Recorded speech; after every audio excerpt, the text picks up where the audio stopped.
Assalamualaikum warahmatullahi wabarakatuh.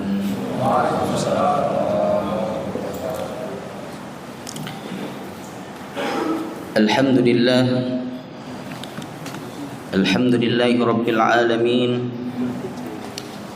Wassalatu wassalamu ala sayyidina wa maulana wa nuri qulubina Muhammadin wa ala alihi wa sahbihi ajma'in. سبحانك لا علم لنا إلا ما علمتنا إنك أنت العليم الحكيم.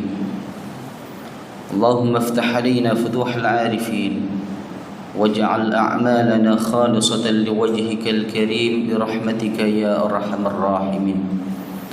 وبعد، معاشر الحاضرين، jamaah salat zuhur Masjid Wal Asri yang dimuliakan oleh Allah. Alhamdulillah, kita bersyukur kepada Allah Subhanahu wa taala pada kesempatan yang berbahagia ini dikumpulkan oleh Allah di masjid yang penuh dengan keberkahan ini dalam rangka melaksanakan salat zuhur secara berjamaah dan kemudian dilanjutkan kepada kajian tasawuf. Juga kita bersyukur kepada Allah, hadirin, kita masih diberikan kesempatan oleh Allah hingga hari ini, hingga detik ini, kita semua masih diberikan kesempatan untuk melaksanakan puasa Ramadan. Karena banyak orang-orang yang mendapatkan Ramadan tetapi justru dia tidak menjumpai Ramadan, atau dia menjumpai Ramadan, hadirin, tetapi kemudian ada uzur sehingga menyebabkan ia tidak berpuasa. Dan kita bersyukur kepada Allah, di tengah-tengah kesibukan kita, di tengah aktivitas kita, kita semua masih diberikan kesempatan oleh Allah berpuasa di hari ini dan hari-hari setelahnya. Kita berdoa kepada Allah Subhanahu wa taala, semoga amal puasa kita selama Ramadan, salat kita, zikir kita, bacaan Al-Qur'an kita, dan semua ibadah yang kita lakukan selama bulan ini diterima oleh Allah Subhanahu wa taala. Dan kita juga berdoa kepada Allah, semoga kita ditetapkan oleh Allah termasuk orang-orang yang mendapatkan malam Lailatul Qadar. Amin amin Allahumma amin. Ma'asyiral hadirin rahimakumullah, kajian pada siang hari ini kita melanjutkan kajian yang telah saya sampaikan di bulan lalu, yakni kajian tentang kitab Ayyuhal Walad, salah satu kitab yang ditulis oleh Al-Imam Al-Mujaddid Hujjatul Islam Abu Hamid Al-Ghazali radhiyallahu anhu. Sebagaimana kita lihat dalam layar di depan kita, saya akan membacakan sedikit, hadirin, karena keterbatasan waktu sehingga tidak mungkin kita baca satu persatu, teks per teks, karena saya diberikan kesempatan maksimal 30 menit. Tetapi meskipun beberapa kalimat yang saya baca, insya Allah intisarinya sudah saya jadikan satu dalam keterangan. Mari kita lihat, hadirin, dalam layar yang ada di depan kita. Bismillahirrahmanirrahim. An-nasihatu sahlun wal mushkilu qabuluha li'annaha fi madhaqi muttabi'il hawa mur idhil manahi mahbubatun fi qulubihim 'alal khusus man kana talibal ilmi rasmi mushtaghila fadlin nafsi wa manaqibid dunya. Kata Al-Imam Al-Ghazali, nasihat, sebuah nasihat yang pertama itu adalah esensi daripada agama. Karena kata Nabi, ad-dinu nasihatun, agama Islam itu intinya adalah di dalamnya kumpulan-kumpulan nasihat. Nasihat dari siapa? Nasihat tentu saja dari Allah Subhanahu wa taala dan Rasulnya Nabi Muhammad sallallahu alaihi wasallam. Nasihat ini kata Al-Imam Al-Ghazali itu sesuatu yang mudah diucapkan, mudah dijelaskan, tetapi sangat sulit untuk dipraktekkan. Kenapa demikian hadirin? Karena bagi orang-orang yang dalam hatinya masih besar keinginan untuk mendapatkan keuntungan dunia, bagi orang-orang yang hatinya telah dikuasai nafsu duniawi, maka nasihat itu mur, kata beliau. Nasihat itu sesuatu yang pahit. Karena kenapa? Idzil manahi mahbubatun fi qulubihim. Larangan-larangan Allah, maksiat-maksiat yang telah dilarang oleh Allah untuk kita lakukan, itu dihiasi oleh setan dengan kesenangan-kesenangan. Dan nafsu kita cenderung untuk menuruti hal itu. Nggih. Korupsi niku enak napa mboten, Pak? Enak, Pak. Mulai duwe akeh. Zina enak napa mboten? Enak, Pak.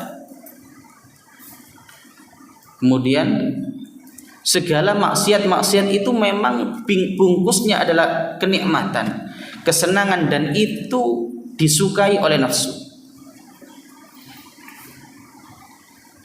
Tetapi sebaliknya hadirin rahimakumullah, perintah-perintah Allah untuk beribadah kepadanya, untuk taat kepadanya, itu sesuatu yang tidak enak bagi nafsu kita, sulit untuk dilakukan. Jenengan capek-capek kerja, berangkat pagi pulang sore, napa malih sakniki wayahe poso ketemu es teh teng kantor, Pak. Ketemu nasi, ketemu makanan. Keluar dari kantor ketemu warung nasi padang, Pak. Maka itu melanggar perintah Allah atau maksiat yang ada di depan mata kita. Itu seolah enak hadirin rahimakumullah. Tetapi disitulah kemudian ujian yang sebenarnya dari Allah. Apakah kemudian kita menuruti keenaan-keenaan tersebut, kita menuruti bisikan-bisikan tersebut untuk menyalahi atau melanggar perintah Allah Subhanahu wa taala. Dan inilah kemudian kata Al-Imam Al-Ghazali, pentingnya bagi kula panjenengan untuk belajar. Tetapi kata Al-Imam Al-Ghazali, napa? Fa innahu yahsibu anna al-ilma al-mujarrad lahu wasilah sayakunu najatuhu wa khulasuhu fi wa annahu mustaghnin 'anil amal wa hadha i'tiqadul falasifah. Tetapi ilmu saja tidak cukup, kata beliau. Jadi belajar serius mawon. Ilmu yang dimaksud di sini ilmu apa saja hadirin? Ilmu dunia, ilmu agama sama semuanya. Karena ilmu itu kata Imam Al-Ghazali tidak dibedakan. Apakah itu ilmu fikih, ilmu tafsir, ilmu hadis? Kalau niatnya untuk mencari keuntungan dunia, maka itu jadi ilmu dunia. Tetapi sebaliknya ilmu itu ilmu yang terlihat seperti ilmu umum, ilmu matematika, ilmu fisika, ilmu ekonomi, ilmu perbankan dan lain sebagainya. Tetapi niatnya karena Allah Subhanahu wa taala, maka itu akan menjadi ilmu agama. Itu kata Imam Al-Ghazali. Ilmu saja tidak cukup hadirin, tetapi harus disertai dengan amal. Amal juga tidak cukup ketika tidak disertai, tidak dibarengi dengan keikhlasan karena Allah Subhanahu wa taala. Maka kata para ulama, ilmu itu ibaratnya pondasi, sedangkan amal itu bangunan rumahnya. Sedangkan ikhlas itu adalah penghuninya. Maka orang ilmu saja tetapi tidak mengamalkan, maka ia seperti membangun pondasi, tidak membangun rumah. Sebaliknya orang amal saja tidak disertai ilmu, maka amalnya tertolak. Seperti hanya rumah kita bangun sedemikian indah, sedemikian megah, tetapi dia tidak punya pondasi, maka apa yang terjadi? Maka yang terjadi adalah rumah itu akan cepat runtuh. Maka tiga hal ini adalah dalam Islam sesuatu yang saling berkaitan satu sama lain. Hadirin hadirat rahimakumullah, ada satu nasihat yang dikutip oleh Al-Imam Al-Ghazali dalam paragraf sebelumnya.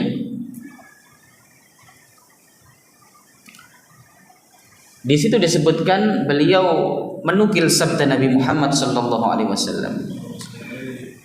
Qala an-nabi wa man jawazal arba'ina wa lam yaghlib khairuhu ala syarrihi falyatahajjaz ila an-nar, kata Nabi. Orang kalau usianya sudah melewati 40 tahun kok kemudian kebaikannya itu tidak lebih banyak daripada keburukannya, kata Nabi, hendaklah dia bersiap-siap masuk neraka. Hadis ini membuat kita mungkin takut, hadirin. Apalagi yang sudah usia 40, Pak. Sudah usia 40. Kok sik senengane dole nek maksiat, maka harus evaluasi. Apa yang dimaksud dengan hadis ini, hadirin rahimakumullah? Para ulama menjelaskan bahwa yang dimaksud di sini bisa kita maknai apa adanya. Ketika orang itu sudah usia 40 tahun, kalau kemudian dia harus evaluasi terhadap seluruh perjalanan kehidupannya. Kalau kemudian kebaikannya sedikit, kemudian keburukannya lebih banyak daripada kebaikannya, kalau dia tidak segera bertaubat maka siap-siap masuk neraka. Jadi penjelasan para ulama. Penjelasan yang kedua, ketika orang itu sudah mencapai usia 40 tahun, hadirin rahimakumullah, maka penting baginya untuk mengevaluasi dirinya. Karena kenapa? Kata Nabi sallallahu alaihi wasallam, hasibu anfusakum qabla an tuhasabu. Nilailah, hitunglah diri kalian sendiri sebelum kalian nanti kelak akan dihisab oleh Allah pada hari perhitungan. Maka ini penting bagi seorang muslim. Kadang kala panjenengan ini sibuk dengan kesalahan orang, sibuk dengan keburukan orang lain. Nah, pemale sakniki zaman medsos, Pak, nggih. Satu keburukan orang diumbar sing ghibah niku sak negara, Pak. Jadi sakniki niku zaman semakin canggih, setan nggih semakin canggih, Pak. Kalau manusia mungkin ada S1, S2, S3, setan mungkin sudah S4, S5, Pak. Mungkin S-teler. Maka penting, hadirin rahimakumullah, untuk mengevaluasi diri kita. Jangan kemudian dalam kehidupan kula panjenengan kita sibuk dengan kesalahan orang lain. Ibarat kata pepatah, semut yang ada di seberang lautan kelihatan, tetapi gajah yang ada di pelupuk mata tidak terlihat. Maka orang seperti itu seburuk-buruknya manusia, hadirin rahimakumullah. Dan kenapa kemudian dalam hadis ini Nabi menetapkan usia 40? Karena usia 40 niku dalam pandangan Islam usia yang sangat istimewa, hadirin. Usia yang sangat istimewa. Karena kenapa dalam usia 40, ketika orang itu sudah mencapai usia 40, maka dia akan mencapai fase kematangan, tidak hanya secara fisik tetapi secara spiritual dan secara emosional. Maka rata-rata nabi-nabi dan rasul-rasul niku diangkat oleh Allah Subhanahu wa taala pada usia 40 tahun. Kita lihat Nabi kita Muhammad sallallahu alaihi wasallam menjelang usia 40 tahun beliau gelisah.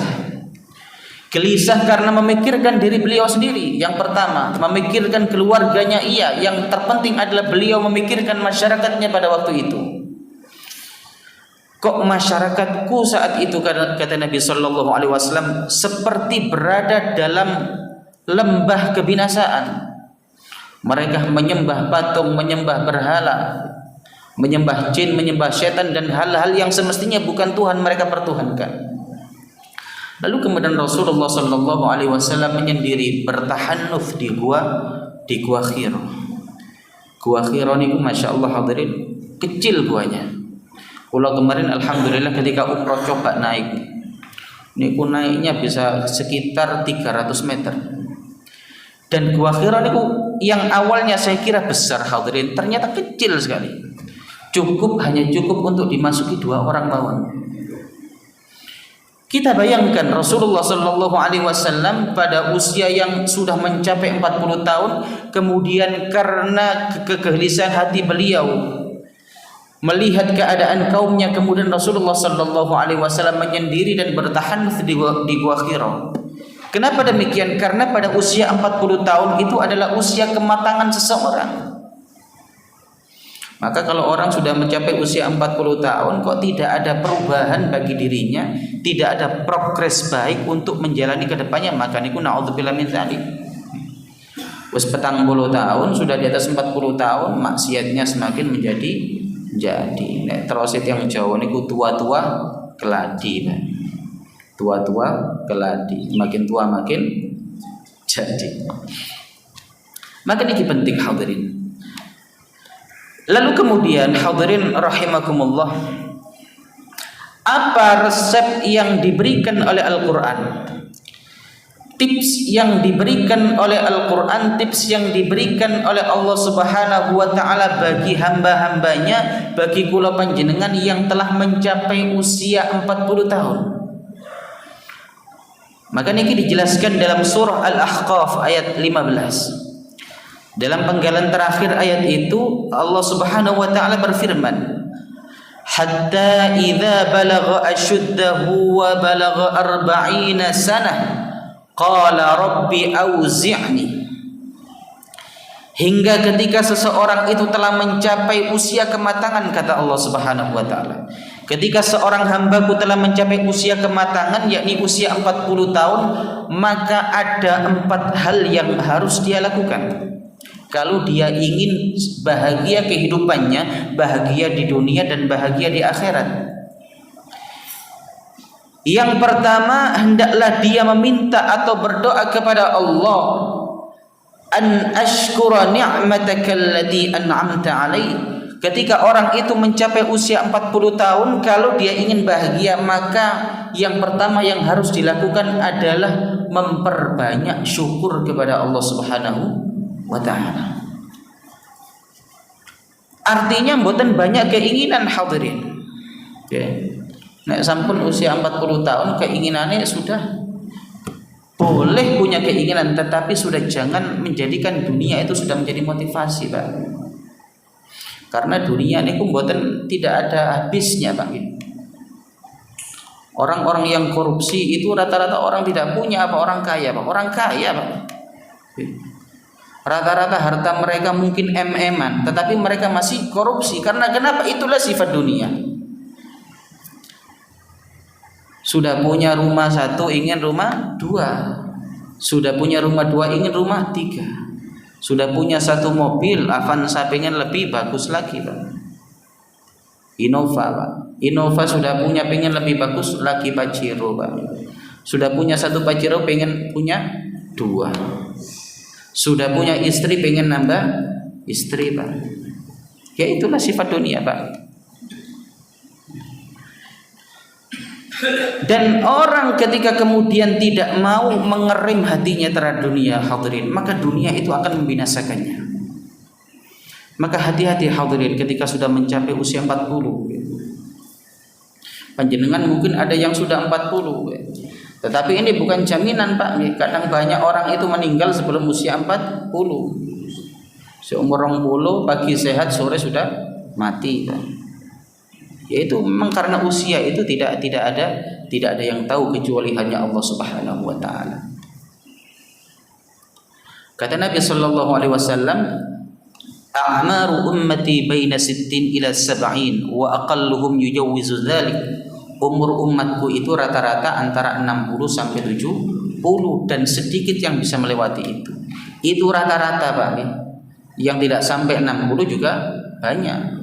Maka kata Nabi sallallahu alaihi wasallam, siapa orang yang cerdas, orang yang pintar, bukan orang yang pendidikannya tinggi, bukan doktor, bukan profesor, bukan direktur, Pak, bukan CEO, bukan. Tapi orang yang paling cerdas mungguh Kanjeng Nabi sallallahu alaihi wasallam itu adalah orang yang senantiasa mengingat mati. Itu yang cerdas, Pak. Kita lanjutkan hadirin. Jadi tips yang pertama yang diberikan oleh Al-Quran ketika seseorang itu sudah mencapai usia 40, banyak bersyukur kepada Allah, meminimalisir keinginan terhadap dunia. Karena dunia ini sekali lagi tidak ada putusnya. Dan nasihat daripada Imam Syafi'i radhiyallahu anhu, kata beliau, Haqiqatul ghina, hakikat dari kekayaan itu bila malin adalah bukan diukur dari seberapa banyak hartanya. Justru orang yang tidak punya harta itu tetap dianggap sebagai orang kaya, atau dia hakikatnya adalah orang yang kaya ketika dia bisa bersyukur kepada Allah Subhanahu wa taala. Tips yang kedua hadirin yang diberikan oleh Allah Subhanahu wa taala kepada orang-orang yang sudah berusia 40 tahun. Apa? Wa ala walidayhi. Hendaklah dia mengevaluasi dirinya sendiri, apakah dia sudah berbakti kepada kedua orang tua atau belum. Nah, ini penting hadirin. Sebab kula panjenengan ini sering mencari surga di banyak tempat. Kula panjenengan mungkin ahli jamaah, ahli sedekah, kemudian sering berkunjung kepada para kiai, para ulama, para habaib untuk meminta doa keselamatan. Tetapi surga yang terbesar, yang teragung, yang ada di depan kita sering kula panjenengan abaikan. Siapa surga yang terbesar? Kedua orang tua kita, terutama ibu kita. Maka kata Nabi Shallallahu Alaihi Wasallam, rugi sekali seseorang yang orang tuanya masih ada kok dia tidak bisa masuk surga, itu rugi. Karena kenapa? Sumber daripada keridhaan Allah yang paling besar, yang paling agung itu adalah ridha kedua orang tua, terutama ibu. Hadirin rahimakumullah. Bahkan ada suatu kisah tentang Hadramaut mereka. Ada seorang santri, ada salah satu masyarakat niku berkunjung kepada seorang ulama besar. Ulama niki nek boten lebat namanya Al-Habib Salim Asy-Syatiri, seorang ulama besar, ulama yang agung, dan beliau pernah beberapa kali datang Indonesia. Orang ini tadi kemudian sowan kepada Habib Salim Asy-Syatiri. Kemudian dia meminta doa, wahai Habib, tolong doakan saya agar rizki saya lancar, agar rumah tangga saya berkah, agar anak saya soleh solihah, dan agar saya selamat di dunia dan akhirat. Apa kata Habib Salim Asy-Syatiri? Wahai fulan, apakah engkau masih punya ibu? Iya, masih ada Habib. Apakah ibumu masih sehat? Masih Habib. Kamu sekarang pulang ke rumahmu, temui ibumu dan kamu minta doa kepada ibumu seperti yang baru saja engkau sampaikan kepadaku. Ketahuilah sesungguhnya doa ibumu itu jauh lebih mustajabah daripada doaku, bahkan lebih mustajabah daripada doa 100 wali. Ini doa orang tua hadirin. Loh Ustaz, ibu kula niku mboten ahli ibadah, senengane maksiat. Bahkan mboten ahli salat. Perintah Allah untuk berbakti kepada orang tua tidak membatasi hanya kepada orang tua yang taat. Semua jenis orang tua, yang taat, yang tidak taat, itu semua adalah kunci surga kita. Jadi jangan dijadikan alasan orang tua kita seperti tidak, hadirin. Seperti apapun orang tua kita, sebejat apapun barangkali orang tua kita, itu tetap adalah kunci surga kita. Dan kita wajib taat kepada perintahnya, apapun perintahnya, kecuali jika perintah itu untuk bermaksiat kepada Allah. Karena kata Nabi, la ta'ata li ma'siyatil khaliq, tidak ada ketaatan kepada makhluk untuk bermaksiat kepada Allah Subhanahu wa taala. Tetapi sekalipun panjenengan diperintah untuk maksiat, tolak dengan halus. Jangan karena kemudian orang tua tidak faham memerintahkan kita maksiat, wong tua tidak seneni, ya, itu neraka itu hadirin. Kemudian hadirin rahimakumullah, kunci kebahagiaan kedua yang disampaikan oleh Allah Subhanahu wa taala dalam Al-Qur'an kepada orang yang sudah mencapai usia 40 tahun. Sebagaimana disebutkan dalam surah Al-Ahqaf ayat 15 tadi, wa an a'mala salihan tardahu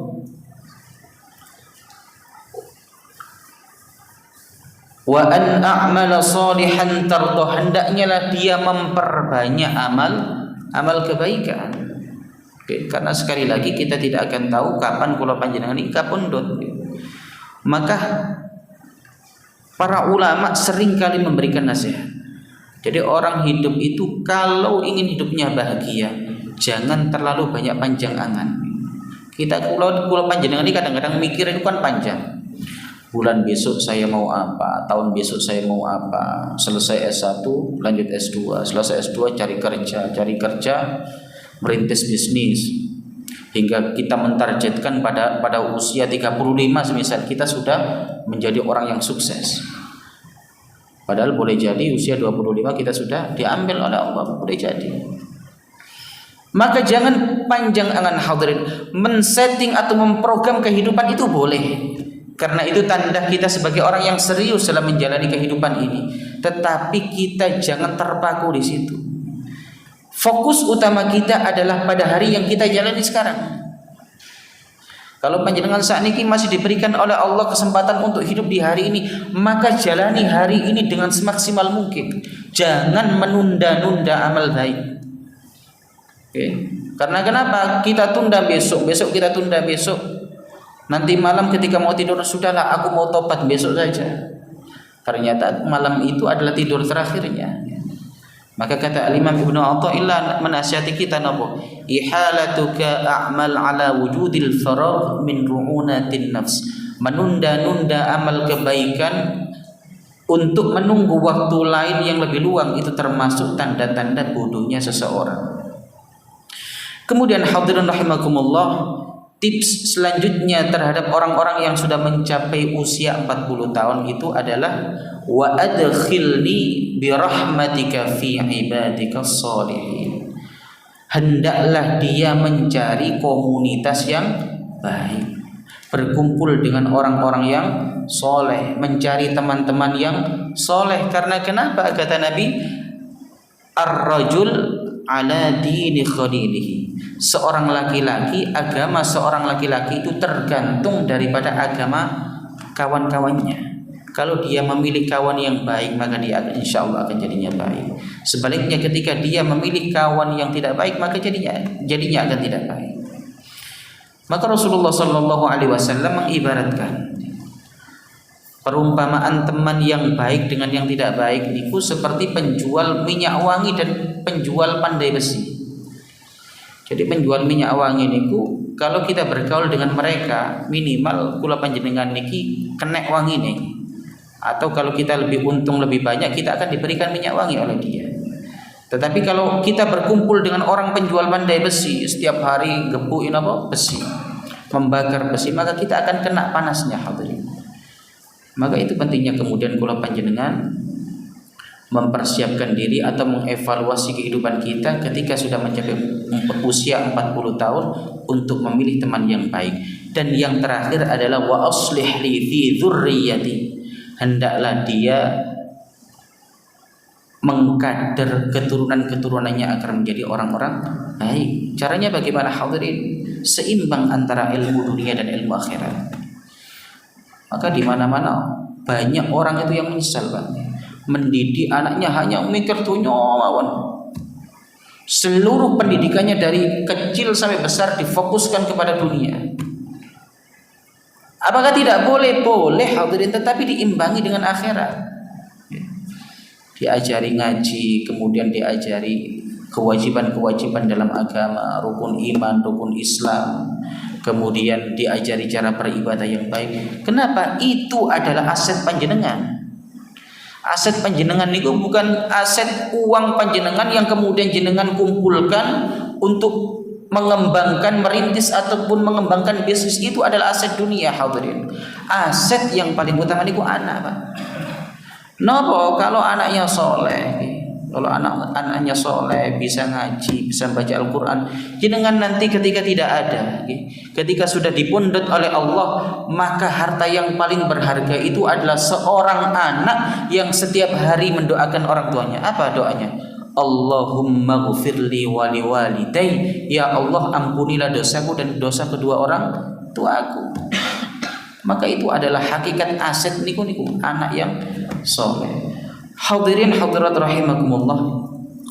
Itulah tadi sedikit penjelasan dari kula terhadap tips-tips atau tips-tips kehidupan yang diberikan oleh Allah kepada kula panjenengan yang sudah usia 40 tahun. Tentu saja hadirin rahimakumullah, tidak hanya pada usia yang sudah 40 tahun boten.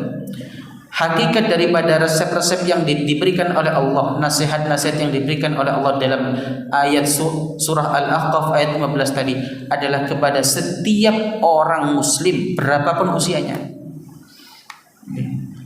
Usia 10 tahun, 20 tahun, 30 tahun. Kenapa? Semuanya. Karena itu adalah nasihat-nasihat yang sifatnya universal dan termasuk daripada bagian ajaran-ajaran Islam yang sangat penting. Hadirin rahimakumullah, mungkin demikian sedikit kajian yang bisa saya sampaikan. Kurang lebihnya kula mohon maaf. Akhirul kalam ihdinas shiratal mustaqim. Wassalamualaikum warahmatullahi wabarakatuh.